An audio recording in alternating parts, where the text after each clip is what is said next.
Hey everyone, my name is Genesis, and for this presentation, I'm going to be covering third wave feminism. So I'm going to jump right into it. So, what is third wave feminism? Third wave feminism started in 1991 after the second wave. The second wave received some backlash after there were complaints that the movement was only fighting for upper class white women.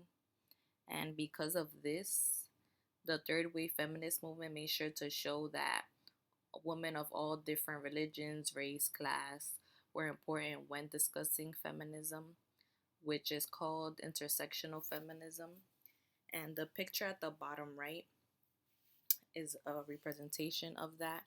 So, as you can see, it says race, education, sexuality, ability, age, gender. It just shows that nothing is excluded from the movement. And another thing that the third wave feminism movement worked on was increasing women of power in the workplace. So, moving on, this slide is going to cover some of the main figures involved in the third wave. So, the woman at the top is Anita Hill, who was an African American lawyer um, during the movement, and she spoke up and accused Clarence Thomas of sexual misconduct. Um, he was a Supreme Court nominee at the time, and her testimony against him helped raise awareness to her sexual harassment in the workplace. Then we have Rebecca Walker under her.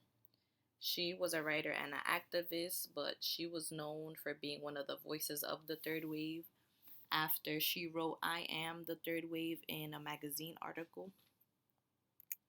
Moving on, this is just the women of the third wave feminism part 2. And then first we have Judith Butler. She argued that sex and gender are two different things. And she fought for transgender rights, which also became an important part of third wave feminism. Then right after we have riot girl groups, which is not just which is not a specific person, but it was a movement during the third wave which encouraged girls to be more involved in male dominated things like the punk scene. Moving on, why is the third wave feminist movement important?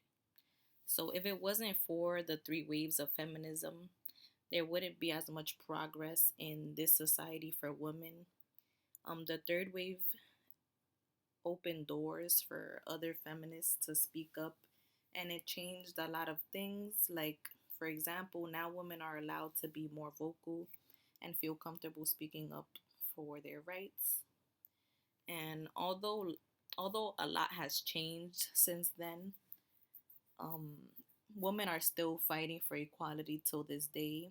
And because of this, like, it's still important to know the history behind feminist movements that are happening now, like the Me Too movement, um, because the third wave movement opened doors for the Me Too movement. The Me Too movement was founded in 2006, but it became big in 2018 when women started speaking out against powerful men. For example, one of the men that were accused of sexual harassment in the workplace at the time is Matt Laver from NBC.